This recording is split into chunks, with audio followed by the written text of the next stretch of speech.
So today, me and my buddy Matt Higdon, we were having a little jam session, and at some point this really interesting thing happened where I started playing basically against what Matt was playing. So he was playing, you know, some kind of an 8th note pattern, and I started playing the up 16th note, so the E's and the U's, and it was very interesting because we held that for quite a while. So then when we stopped playing, I brought that up. I was like, hey man, that part was very cool. Like, I really liked that. That was pretty fun. It was pretty random how we just fell into it.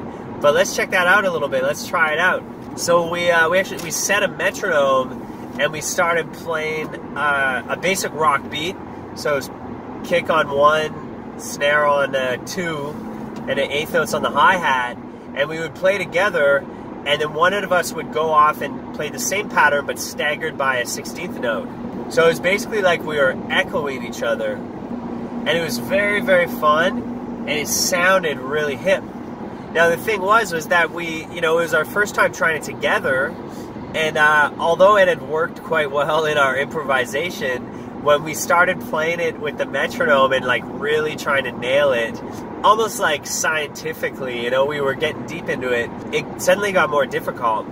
And we actually weren't really able to pull it off for more than a measure. And even a measure was kind of stretching it. So what we decided is that this week we're both going to practice that groove, and that's playing an 8th note groove and then pushing it a 16th note later and keeping that going with an 8th metronome that's set to 8th notes. So for example, I think we were set it at 150 beats per minute, so that would be the 8th note. So you basically be playing 75 BPM. And I thought of playing the metronome as 8th notes because it's such a precise pattern that I thought it would be easier to do the play along with the 8th notes so that we could really get that everything synchronized.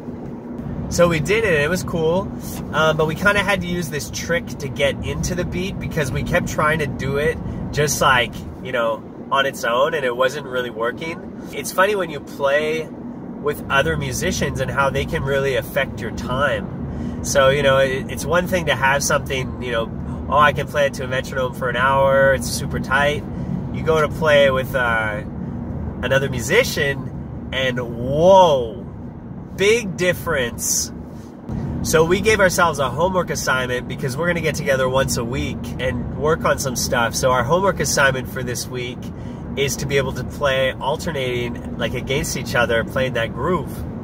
So we both have to get to work practicing it so that next week we'll have it dialed in. But to play with another drummer, that's very challenging. But it's even more fun because drummers are the ones who are supposed to have the strong sense of rhythm and rhythmic vocabulary.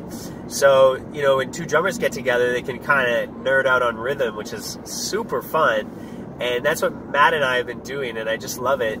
So my challenge for any drummers out there who might be watching this is to find another drummer or percussionist and to get together with them, have a jam session, but also try to learn something together. So pick something that's challenging and learn it together. And if you can't do it on the spot, it's actually better because then you both have something to work on. So if you can't play it, then commit to practicing it that week, and then promise that next week you'll have it together.